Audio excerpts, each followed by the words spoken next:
Hello everyone, welcome to Meera's kitchen. આ વિડીયોમાં હું તમને મકાઈના ભજીયાની રેસીપી શેર કરીશ.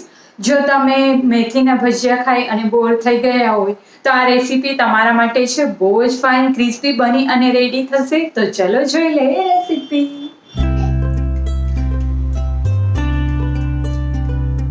તો મકાઈના ભજીયા અથવા તો પકોડા બનાવવા માટે અત્યારે મેં મકાઈ લઈ લીધી છે અને મેં અત્યારે બાફેલી મકાઈ લીધી છે. તમે જો એકદમ કૂણી મકાઈ લેતા હોય તો એમ જ લઈ શકો, બાફવાની જરૂર નહીં પડે. પણ અત્યારે મેં લઈ લીધી છે બાફેલી મકાઈ.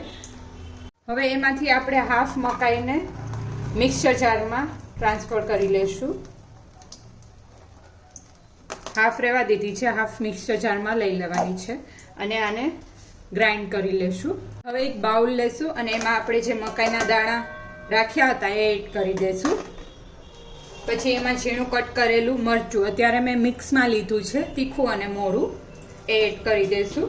ઝીણી કટ કરેલી મોટી સાઇઝની એક ઓનિયન, અને જો નાની સાઇઝ હોય તો તમે ટેસ્ટ પ્રમાણે વધઘટ કરી શકો. વધારે ગમતી હોય તો ઓનિયન વધારે બી લઈ શકો. ઝીણી કટ કરેલી ધાણા ભાજી એડ કરી દેશું અને એમાં જે આપણે મિક્સર ગ્રાઇન્ડ કરી લીધું હતું, આપ જોઈ શકો છો આવી રીતના બની જશે. પાણી એડ નથી કર્યું, એમ જ એની પેસ્ટ બનાવી અને રેડી કરી લીધી છે.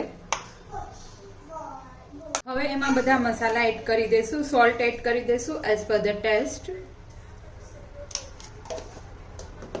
લાલ મરચું પાવડર એડ કરી દઈશું હાફ ટીસ્પૂન જેટલું, અથવા તો તમને જેટલું તીખું ગમતું હોય, અથવા તો તમે ગ્રીન મરચું જેવી રીતના એડ કર્યું હોય મોરું તીખું, એ રીતના લાલ મરચું પાવડર એડ કરવાનો રહેશે.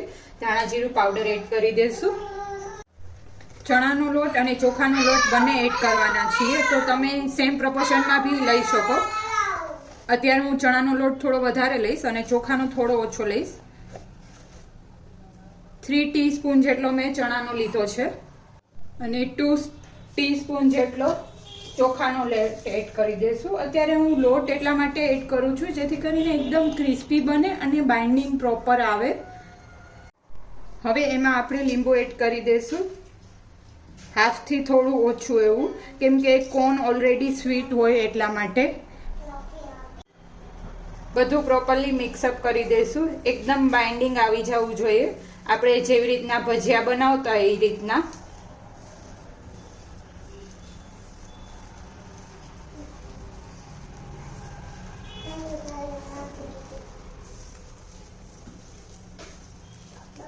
અને તમારે આમાં પાણી એડ કરવાની જરૂર નહીં પડે, કેમ કે ઓલરેડી મકાઈ આપણે જે ક્રશ કરેલી હતી એનું મોઇશ્ચર આમાં હોય જ છે એટલા માટે. તો રેડી છે બેટર, આપ જોઈ શકો છો. છૂટું પડે એવું નથી લાગતું. આવી રીતના એડ કરી દઈએ એટલે પરફેક્ટ છે. આવી રીતના વળી જવું જોઈએ બેટરમાંથી ભજીયું. હવે એક કડાઈમાં તેલ મેં ગરમ થવા માટે રાખી દીધું હતું અને તેલ આવી ગયું છે. તેલ આવી જાય એટલે આપણે મીડિયમથી હાઈ ફ્લેમ ઉપર પકોડાને ફ્રાય કરી લેવાના છે, કેમ કે એકદમ સ્લો ફ્લેમ રાખીશું તો ક્રિસ્પી નહીં બને, તેલ ચડી જશે.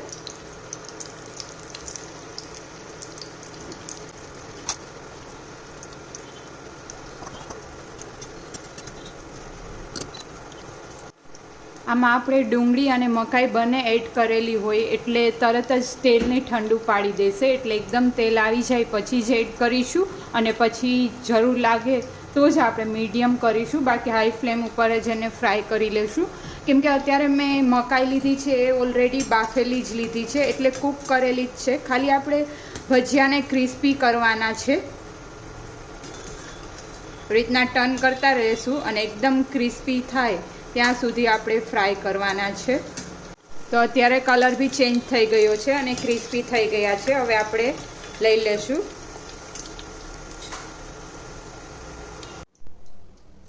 તો રેડી છે આપણે મકાઈના ભજીયા.